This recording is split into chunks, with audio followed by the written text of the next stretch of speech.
Por favor, me acompañen en oración para poner ese tiempo delante del Señor.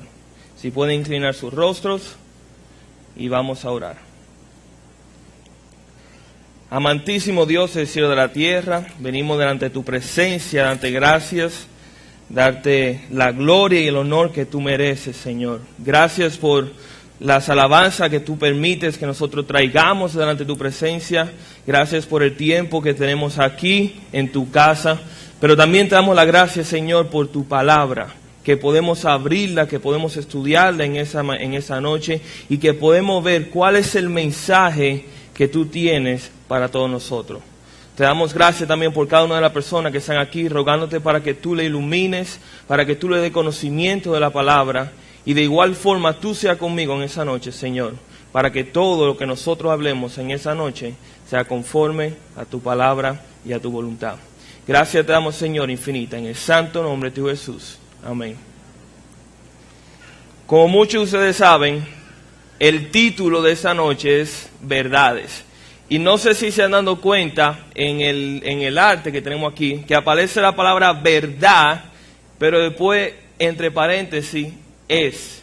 O sea, dando así la posibilidad, dando por entendido de que es una verdad, pero depende, porque pudieran ser varias verdades. Y pensando acerca de este tema, me vino a mi memoria una ocasión en la cual yo estuve en los Estados Unidos viviendo por un tiempo y reciente, se aproximaba el tiempo de mi regreso, yo estaba volviendo ya al país. Obviamente, como es costumbre de nosotros dominicanos, siempre los familiares le piden, mira, ya que tú vienes, tráeme eso, aquello. Y esa no fue la excepción esa noche. Así que me acuerdo como el día de hoy que mi madre me llamó, me dijo, mira, yo creo que tú me traigas un champú. Y este champú se llama Tremes, creo que 3Ms, ese mismo. Ok. Ya ustedes se imaginan que el nombre no me acuerdo todavía del todo. El punto es que yo fui al supermercado ese día, yo dije, ok, voy a buscar un champú, no tiene que ser la gran dificultad. Cuando llego al supermercado y pregunto dónde está el área de champú, me llevan a un pasillo completo, lleno de botellas de diferentes colores, diferentes marcas, y yo simplemente vi esa despensa y yo no dije, Señor, ayúdame. Ok, ¿dónde está el champú? 3Ms. Rubio, ven acá, ayúdame. Y comencé a buscar la marca, vi marca que en mi vida había conocido. Después por fin encontré la marca, la 3Ms esa, la 3 hombres, qué sé yo. Y cuando ya la encontré, veo que dice una para cabello ondulado, otro para teñido, otro para liso. Y yo, pero ajá, y entonces...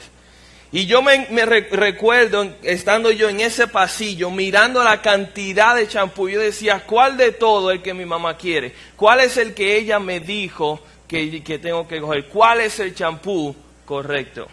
Y la realidad es que muchas veces nosotros hacemos esa misma pregunta. A lo mejor no es relacionado con un champú, a lo mejor no es relacionado con un cosmético, pero cuando nosotros vemos la vida, cuando nosotros vemos todas las opciones que tenemos disponibles, cuando nosotros vemos las convicciones, las diferentes verdades que el mundo nos ofrece, es inevitable preguntar, ¿cuál es la correcta? ¿Cuál es la que yo debería elegir? ¿Cuál es la que el Señor, o en este caso la que mejor me convenga? ¿Cuál es la decisión correcta? Y esa noche vamos a responder esa pregunta, ¿cuál es la verdadera verdad? De todas las verdades que nos presentan, ¿cuál es la verdadera? Y yo quiero que vayan conmigo, por favor, a un versículo, se encuentra en Proverbios capítulo 21, versículo 2. Y ese es el versículo lema esa noche, y vamos a pasar el tiempo estudiando ese versículo, y acerca de este tipo, o sea, esta enseñanza que tenemos hoy en día del pluralismo. Proverbios capítulo 21, versículo 2. Si alguien no tiene una Biblia, puede acercarse a cualquier persona. Si necesita una, puede levantar su mano, que uno de los hermanos le va a llevar una con mucho gusto. Dice así Proverbios capítulo 21, versículo 2. Dice: todo camino del hombre es recto en su propia opinión, pero Jehová pesa los corazones. Aquí nosotros vemos dos ideas, aquí vemos dos enunciados. Y el primero comienza hablando del hombre, comienza hablando de la perspectiva humana. ¿Y qué es lo que dice aquí? ¿Qué es lo que dice Proverbios? Dice aquí, número 1, todo camino del hombre es recto. Todo camino que emprende el hombre. Y cuando dice camino, da por entendido que puede ser rumbo, trayectoria, proceder, creencia, convicción, etcétera. Todo lo que compone al hombre, toda la esfera, el conjunto de sus decisiones y los principios que guían su vida, dice aquí que cuando el hombre mira eso, cuando el hombre mira su propia vida y evalúa, se hace una autoevaluación de sí mismo, él determina que él está en el camino correcto.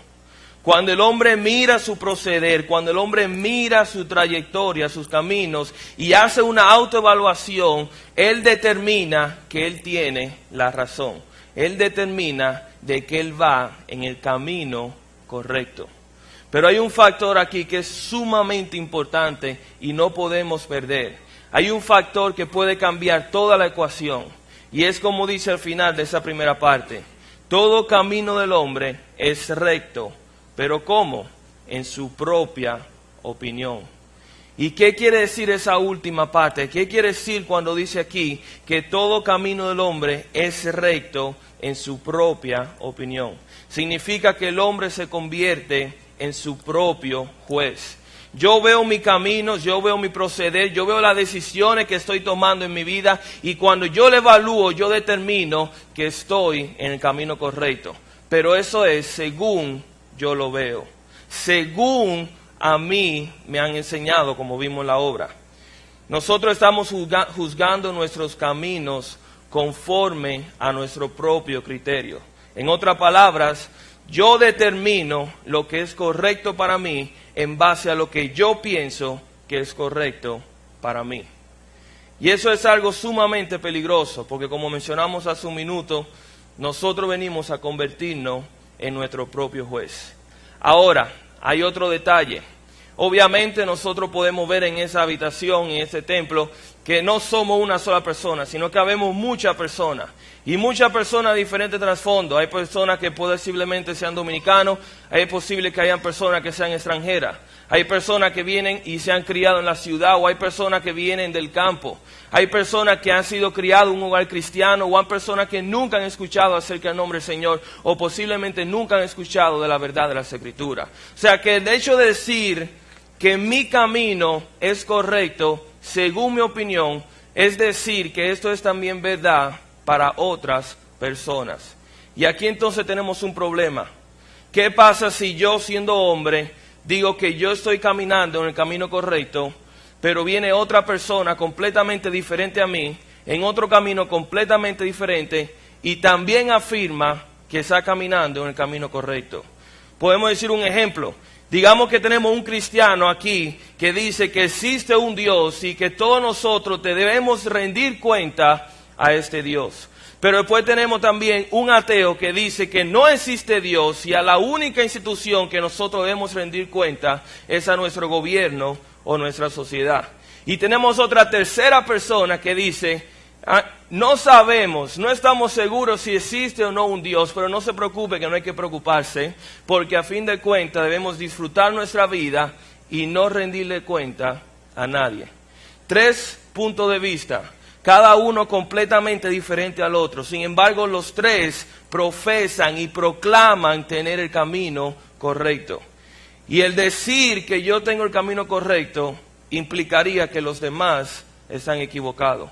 Si yo, siendo cristiano, digo que existe un Dios, eso implica que tanto el ateo como la otra persona que duda la existencia de Dios están equivocados. Pero nosotros no queremos esa confrontación hoy en día.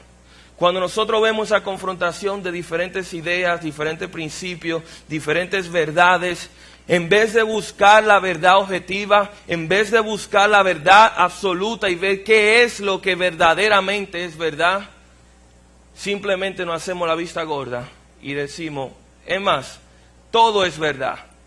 Tanto el ateo como el creyente, como el bohemio, todo su punto de vista, todos sus caminos son verdades. Y hemos comenzado a crear un sistema en nuestra sociedad.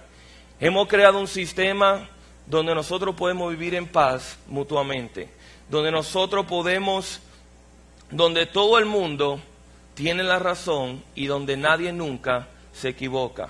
Y estamos viviendo en un sistema que hemos creado, el cual nos ofrece tolerancia, pero a costa de ignorancia. Y en el núcleo de ese sistema, en el corazón de esa creencia, de ese movimiento, es lo que nosotros encontramos, el relativismo. El relativismo está en el núcleo de ese sistema, el cual busca decir que todas las verdades que están aquí presentes, todas las verdades que están en el mundo, todas son ciertas dependiendo de quién lo dice. ¿Cuál es la definición de relativismo? La definición de relativismo es la siguiente: es una doctrina según la cual el conocimiento, la verdad y la moralidad existen en relación a la cultura, sociedad o contexto cultural y no son absolutas. ¿Qué significa eso? Yo sé que hay mucha palabra grande aquí, pero es bien sencillo. ¿Qué quiere decir relativismo? Significa que es imposible para nosotros saber cuál es la verdad. Es imposible para nosotros saber cuál es la verdadera verdad, porque todas las verdades están contaminadas con nuestra opinión.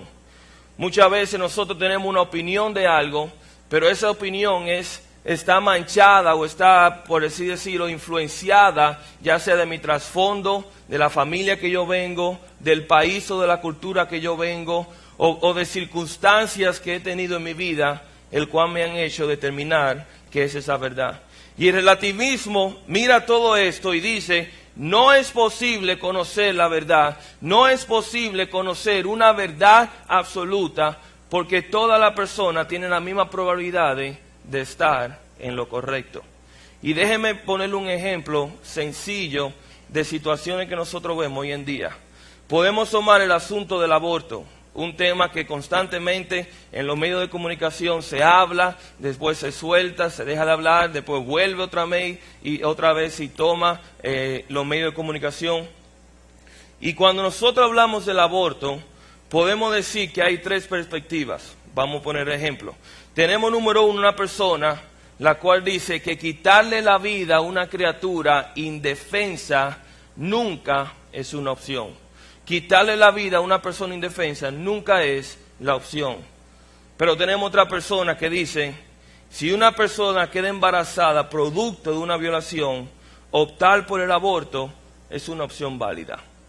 Y después tenemos otra tercera persona que dice: si el embarazo de la madre corre peligro, el aborto es recomendado para garantizar la salud de la madre. ¿Cuál de las tres es la correcta? ¿Cuál de las tres es la verdad absoluta? El relativista mira eso y dice: es imposible determinarlo, porque cada una de las situaciones es diferente. Y si usted ahora mismo está pensando: bueno, Eddie, en verdad es una pregunta difícil, eso depende. No, si depende, entonces estamos ejerciendo relativismo. El relativismo tiene dos tendencias principales y nosotros lo vimos ejemplificadas aquí en la obra. Número uno, ellos dicen que es imposible conocer la verdad. Como es imposible conocer la verdad, es imposible saber quién tiene la razón, quién es que está en lo correcto. Por ende, tú eliges o creas tu propia verdad según tu propia conveniencia o según tu propia opinión. O sea, el hecho que yo soy cristiano, crecí en un hogar cristiano, yo creo que Jesucristo es el Hijo de Dios. Pero para otra persona puede decir que Jesucristo fue simplemente un hombre que influenció su sociedad. Pero puede ver otra persona y dice: Jesucristo no fue nada, Jesucristo fue simplemente un hombre en Sudamérica que nació en una jungla. Y el relativista ve eso y dice: las tres opciones son correctas. Tanto el que dice que Jesús es Dios, como que dice que Jesús no es Dios, como que dice que Jesús fue simplemente una persona que nació en la jungla. Las tres son verdades, porque es imposible determinar cuál es la verdad absoluta. Después tenemos otra segunda tendencia de relativismo, y esa es que dice que nosotros debemos ser tolerantes. Como nosotros no podemos determinar cuál es la verdad absoluta, como no podemos determinar quién tiene la razón, pues entonces debemos aceptar todas las verdades como si todas fueran ciertas. El relativista no puede decir en ningún momento, yo soy quien tengo la razón y tú estás equivocado. Porque eso sería ser intolerante al otro punto de vista. Eso sería ser intolerante a la otra verdad. Y no puedes aceptar eso.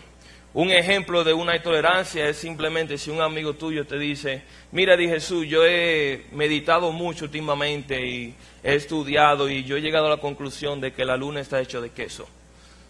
El relativista ve eso y dice, bueno, esa es su verdad. Y tú no puedes contradecirlo y tú no puedes decirle que él está equivocado. Porque él tiene razones para creer eso. De igual forma también el relativista no puede decirle que una persona no tiene derecho a decirle, mejor dicho, que tal y tal persona, tal conducta homosexual es o no es correcto. El relativista dice que no es posible. Y es esta la sociedad en la cual nosotros vivimos. Es esta la sociedad en la cual nosotros enfrentamos hoy en día, en la cual nada es absoluto, nada es universal, todo es relativo y todo depende del punto de vista en que tú lo miras. Todo depende del vidrio de los lentes con que tú lo miras. Pero esto trae serios problemas a nosotros. ¿Qué problema trae el relativismo? ¿Qué resultado nos trae? Número uno, convierte a cada persona en su propio juez. Yo soy quien determino mi propia verdad. Yo soy quien determino si estoy en lo correcto o en lo incorrecto. Y nadie puede decirme lo contrario. El relativismo también produce que cada hombre tiene sus propias reglas. Yo soy quien decido cuáles son los principios de mi vida. Yo soy quien decido las convicciones que voy a tener y cómo voy a dirigir mi vida. Pero el relativismo también dice que cada hombre es responsable solamente a sí mismo. Al fin de cuentas, yo no tengo que rendirle cuentas a un Dios soberano porque yo no creo que existe un Dios. O yo no tengo que rendirle cuenta a mis padres porque yo no creo en la autoridad de mis padres. A la única persona que yo debo rendirle cuenta es simplemente a mí. Si no tenemos una verdad o una autoridad absoluta a la cual nosotros le rindamos cuenta, entonces tenemos permiso para hacer lo que nosotros queramos.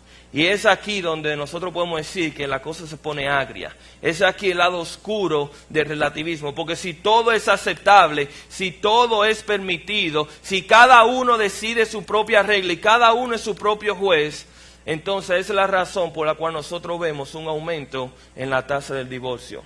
Esa es la razón por la cual nosotros vemos un aumento en la violencia doméstica, porque al fin de cuentas yo estoy siguiendo mi propia verdad, mi propia convicción.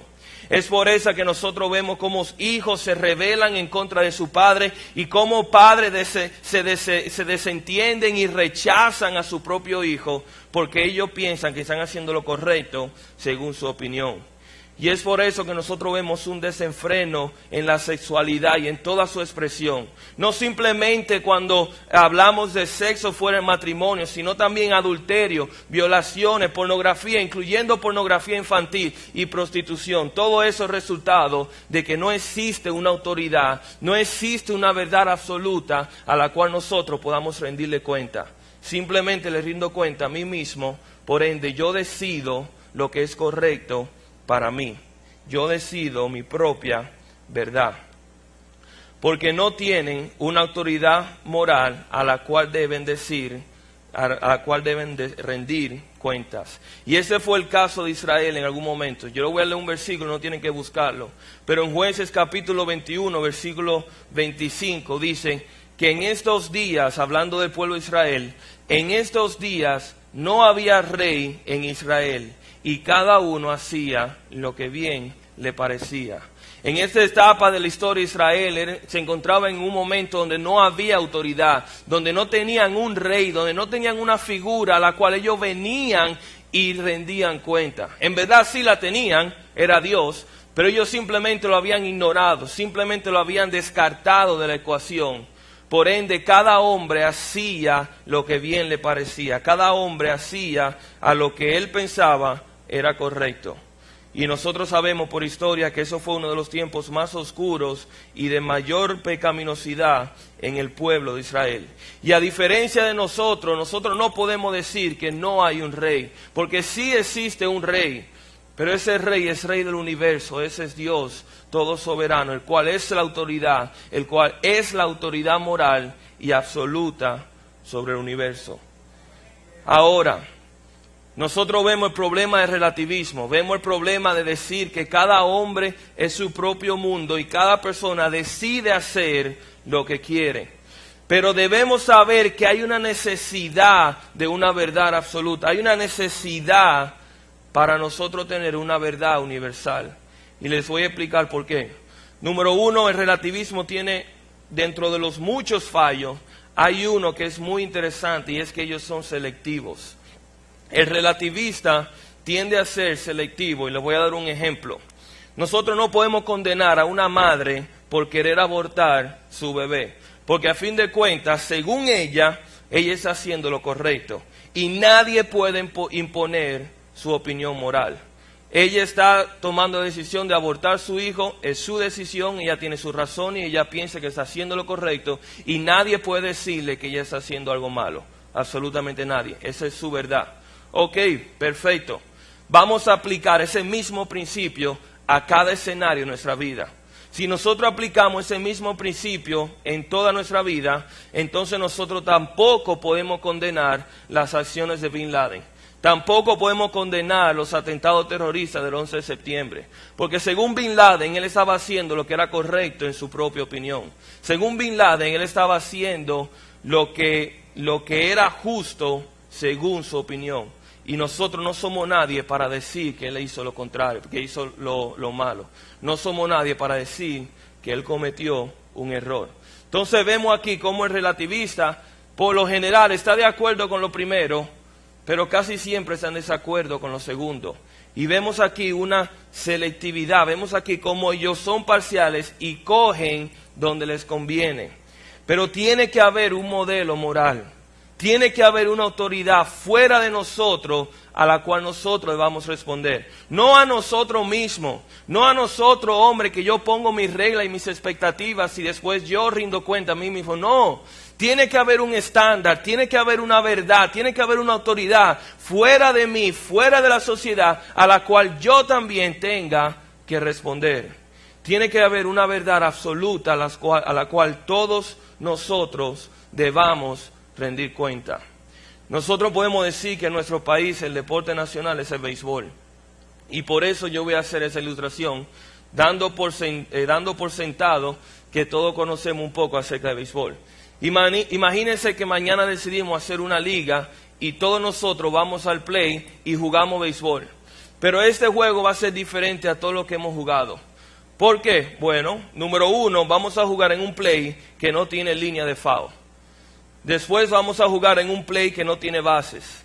Vamos a jugar en un play que no tiene umpire. Hicimos un serrucho, no nos alcanzó dinero, no podemos pagar el umpire. Así que no hay umpire. Cada uno va a cantar su propia jugada. Es más, vamos a hacer algo. Para que todo el mundo pueda batear la pelota, vamos a quitar la zona de strike. Si tú le haces swing, es tu opción. Si no le haces swing, no te preocupes que no es strike. Es más, para que el juego dure más, vamos simplemente a quitarle los outs. No importa los outs. Cuando uno se canse, cambiamos de equipo y comenzamos. Y es más, nos vamos a divertir tanto que vamos a quitar los innings también. No van a haber innings. Vamos a jugar hasta que se acabe el sol y hasta que se ponga oscuro y que ya no podamos ver el juego, la pelota. ¿Qué clase de juego sería ese? ¿Qué clase de juego sería ese donde no hay líneas, donde no hay reglas, donde no hay umpire, donde no hay una autoridad a la cual nosotros podamos rendirle cuenta? Yo le voy a decir qué clase de juego sería eso. Sería un caos. Sería un desastre. Sin embargo, aunque nosotros no lo hacemos en un play o en un juego, nosotros queremos hacer ese mismo principio en nuestras vidas. Queremos simplemente elegir las verdades que me convienen y aquellas que me contradicen, aquellas que yo no estoy de acuerdo, simplemente la elimino de mi vida, simplemente la elimino de mi esfera para no tener que rendirle cuenta. Pero miren cómo dice el versículo. Miren cómo dice Proverbios capítulo 21, versículo 2. Todo camino del hombre es recto en su propia opinión, pero Jehová pesa los corazones. Es necesario tener una verdad absoluta. Es necesario tener una verdad universal. Y aunque todos los hombres tienen su camino, aunque según la opinión de los hombres todo es correcto, al fin y al cabo hay una verdad absoluta. Y ese es Dios. Esa es la verdad absoluta de todos los hombres, a lo cual todos nosotros debemos rendir cuenta. Y a lo mejor tú me preguntas, ok, Eddie, ¿y por qué Dios? ¿Por qué Jehová? ¿Por qué no puede ser otro Dios? ¿Por qué no puede ser un gobierno? ¿Por qué no puede ser otra persona? ¿Qué tiene de importante Dios o Jehová? Bueno, déjenme decirle en primera instancia que son las evidencias. Las evidencias de que Dios es un Dios absoluto son irrevocables. Cuando nosotros vemos en Romanos capítulo 1, versículo 20, que dice, porque las cosas invisibles de Él, hablando de Dios, su eterno poder, su deidad, dice, se hacen claramente visibles desde la creación del mundo, siendo entendidas por medio de las cosas hechas, de modo que no tienen excusa.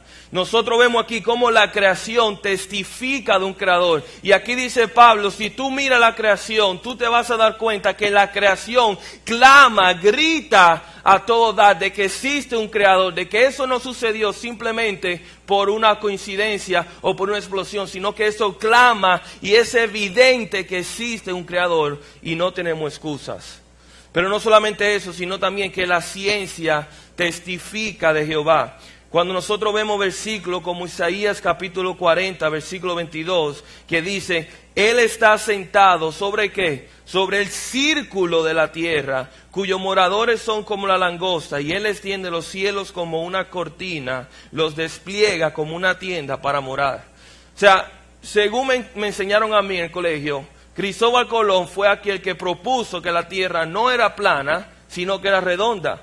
Pero aquí vemos cómo la ciencia confirma las Escrituras cuando dice aquí Isaías mediante el Espíritu Santo que verdaderamente la tierra es circular, que verdaderamente la tierra no es plana. Otro ejemplo, Job nos enseña a nosotros que el planeta Tierra está en el espacio, está colgado de nada. Dice Job capítulo 26 versículo 7, Él extiende el norte sobre vacío. Y Él cuelga la tierra sobre nada. Muchos de nosotros dirían, obviamente, yo he visto fotos del espacio y yo me doy cuenta de que la tierra está colgada en nada. Pero eso no siempre fue la creencia popular. Si estudiamos civilizaciones nos damos cuenta que muchos de ellos pensaban que la tierra, el planeta Tierra, descansaba sobre otra persona. Nosotros vemos, por ejemplo, la mitología griega dice que el planeta descansaba sobre el dios Atlas. O cuando hablamos de las creencias hindú, que dice que el planeta Tierra descansaba sobre una tortuga, la cual estaba sobre un elefante.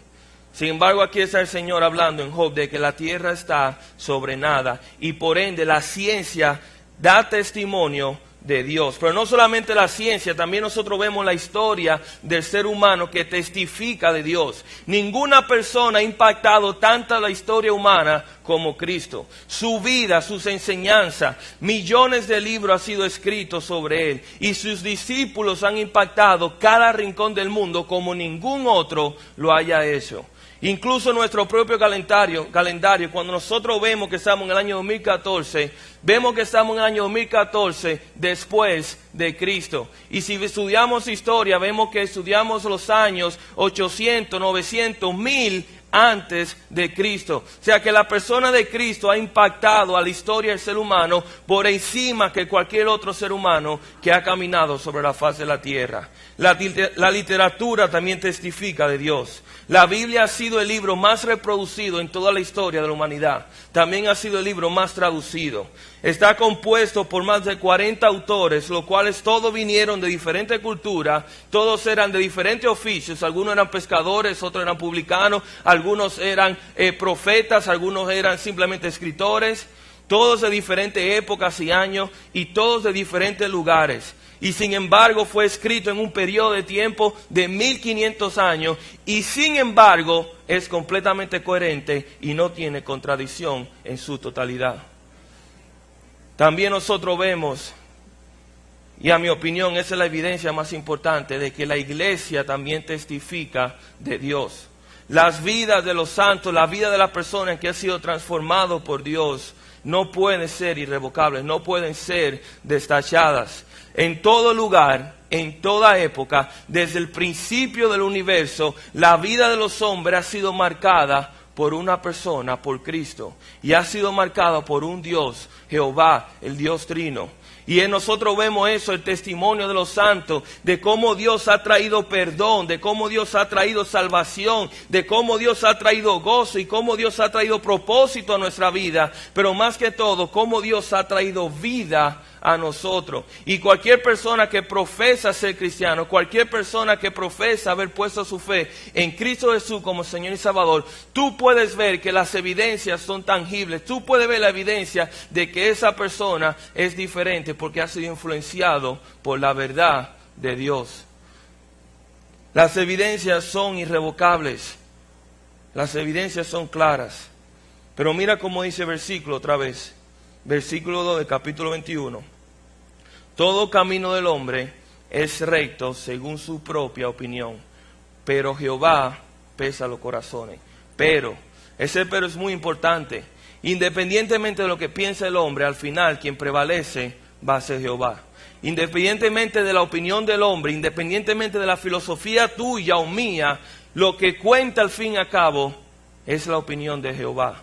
Es la verdad absoluta de Jehová. ¿Y qué dice aquí? Número 1 dice que Jehová pesa los corazones.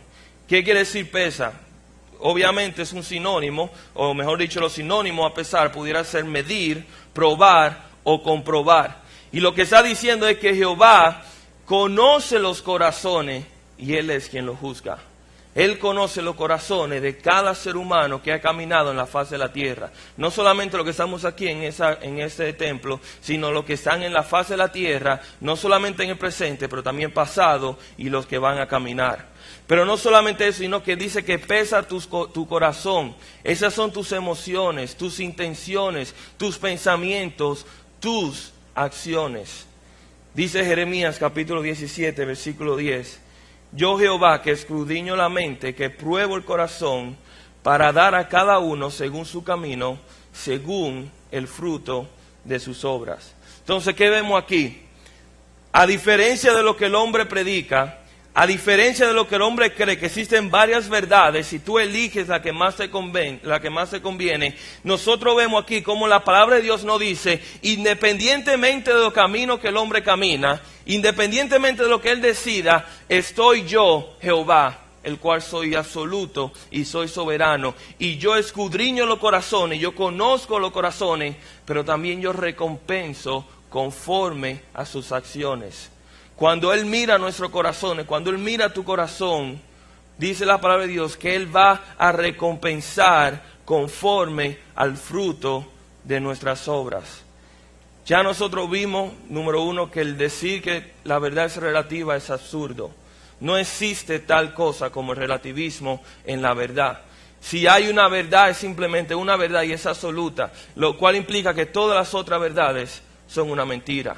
Pero ¿cuál es esa verdad? Esa es la verdad del Evangelio. Esa es la verdad de Jesucristo, la verdad de Dios que nosotros vemos en las Escrituras. Cuando Jesús dice en Juan capítulo 14, versículo 6, Jesús dice, yo soy el camino y la verdad y la vida. Nadie viene al Padre sino por mí. Yo soy el camino, implicando que yo soy el único camino, no hay otro camino más. Yo soy la verdad, yo soy la única verdad. Y cualquier otra verdad que se interponga y proclame ser verdad es una mentira. Porque solamente yo soy la verdad y más que todo yo soy la vida y nadie viene al Padre sino por mí. ¿Cuál es la verdad de Cristo? ¿Cuál es la verdad de Dios? Número 1, que tú y yo somos pecadores. Tú y yo hemos ofendido a ese Dios soberano. Tú y yo nos hemos rebelado en contra de la verdad. Y por culpa de habernos rebelado en contra de la verdad, hemos sido contaminados con el pecado y hemos sido condenados a muerte eterna. Dice Romanos 3:23, por cuanto todos pecaron y están destituidos de la gloria de Dios. ¿Qué quiere decir eso? Por cuanto tú y yo hemos pecado, por cuanto tú y yo hemos sido rebeldes a ese Dios santo, a ese Dios soberano, a ese Dios perfecto, esa rebeldía, producto del pecado, trae una consecuencia. Y esa consecuencia es la muerte eterna, el castigo eterno en el infierno. Pero no solamente dice eso, sino que dice también en Romanos 6:23, porque la paga del pecado es muerte, mas la dádiva de Dios es Cristo Jesús, Señor nuestro. Y Dios, sabiendo que tú y yo hemos sido rebeldes a la verdad, sabiendo que tú te has rebelado en contra de la verdad, siguiendo tu propio camino, siguiendo tu propia verdad y tu propia opinión, aún así, dice las Escrituras, aún nosotros siendo pecadores delante del Señor y haberlo ofendido, dice las Escrituras que Él envió a su Hijo. Él mostró amor cuando lo único que nosotros merecíamos era castigo y condenación. Él mostró misericordia y su gracia a través de su Hijo. Dice la palabra de Dios que mismo Jesucristo, siendo en forma de Dios, se hizo carne y tomó forma de siervo. Y vino aquí a la tierra y habitó con nosotros. Pero no habitó como un rey, no habitó como un príncipe como Él merecía. Sin embargo, Él habitó como una persona común y corriente. Seguro mucho peor, o mejor dicho, de un estatus más bajo que todo lo que estamos aquí presentes en esa noche. Él vino como siervo, Él vino como un esclavo, y estando aquí en la tierra, dice la Biblia que Él vivió una vida perfecta, completamente santa, completamente puro, sin pecar. Pero aún así fue traicionado.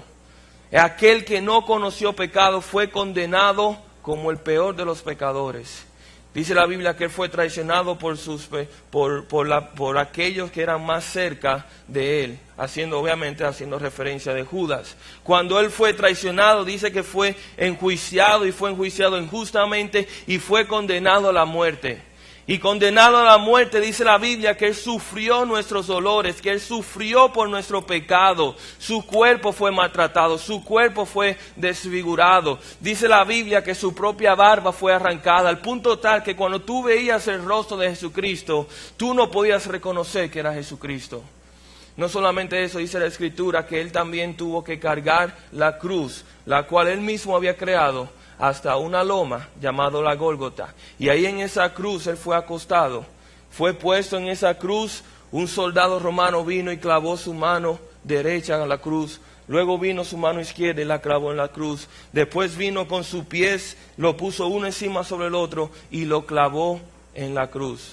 Y ahí en esa cruz clavada, dice la Biblia que Él fue levantado en el cielo y fue colgado por 6 horas. Jesucristo, el Hijo de Dios, el único ser perfecto, el creador del cielo y de la tierra, el creador de todo el universo, he aquí colgado en una cruz, sufriendo, agonizando, simplemente por mí, por tu pecado y por mi pecado. Aquel, siendo yo el que me rebelé de la verdad, siendo yo el merecedor de castigo, siendo yo aquel que merecía ser crucificado, dice la Biblia que Él mostró su amor hacia mí, que Él tomó mi lugar, y Él tomó mi lugar en la cruz, y Él recibió mi castigo en su cuerpo. Dice la palabra de Dios que mis pecados fueron imputados en Él, y mis pecados fueron pagados en Él. ¿Con cuál propósito? Redimirnos, poder salvarnos de nuestro camino, poder salvarnos de nuestra condenación. Y es por eso que estamos aquí en esa noche, es por eso que tú estás aquí, porque queremos decirte que Cristo quiere salvarte. Aunque nosotros hemos estado caminando, aunque tú estés caminando bajo tu propia verdad, aunque tú estés caminando bajo tu propio criterio, bajo tu propio punto de vista, y lo que tú has hecho es ofender a un Dios santo, yo quiero decirte que Cristo murió en la cruz por los pecadores. Cristo entregó su vida y a cambio nos dio vida a nosotros. Y la prueba de eso es que nosotros vemos en la Escritura que al tercer día Él resucitó, probando así que Él era el Hijo de Dios y probando que Él tiene el poder y el derecho de perdonarlo. Existe una verdad, esa es la verdad del Evangelio, que dice que somos pecadores, dice que merecemos el castigo del infierno, tú lo mereces, Pero también dice que Dios mostró su amor y su gracia hacia ti, tomando el lugar de nosotros en la cruz para morir por nosotros y así poder abrir el camino para que podamos venir al Padre. Como dice Jesús, yo soy el camino, la verdad y la vida. Nadie viene al Padre si no es por mí. Amén. Vamos a inclinar nuestros rostros y vamos a orar.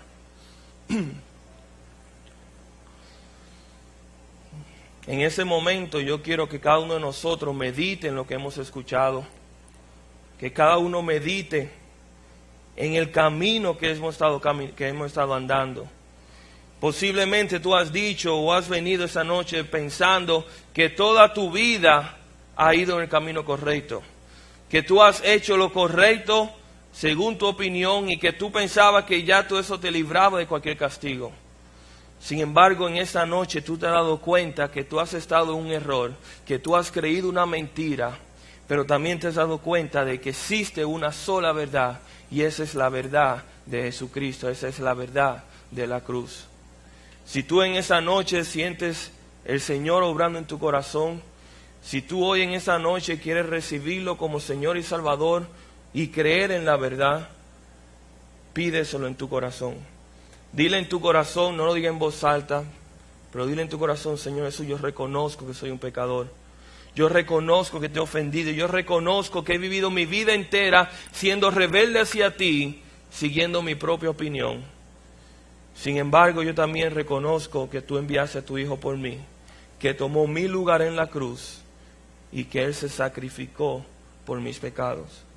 En esa noche yo te pido perdón, te pido que me recibas y que me des salvación.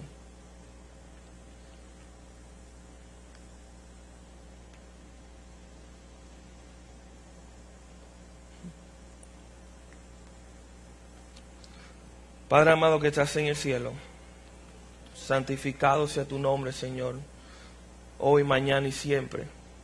Gracias por tu palabra, la cual es universal, es absoluta, la cual es la verdad, la única verdad, Señor. Gracias por tu Hijo, por haber muerto en la cruz, Señor, por haber tomado nuestro lugar, por haber tomado mi lugar en la cruz, Señor, y a cambio haberme dado vida eterna. Padre, te doy gracias también por aquella persona que en esa noche han puesto tu confianza en Cristo Jesús como Señor y Salvador. Que en esa noche han reconocido su error, pero también han reconocido la verdad tuya y la han aceptado. Bendícelos, Señor. Recíbelos en tu familia y permite que puedan disfrutar de esa nueva vida. Gracias, Señor, en esta noche por cada una de las personas aquí presentes. Pero gracias por tu palabra y gracias por tu Hijo. En el santo nombre de tu Jesús. Amén. Una última cosa antes de terminar.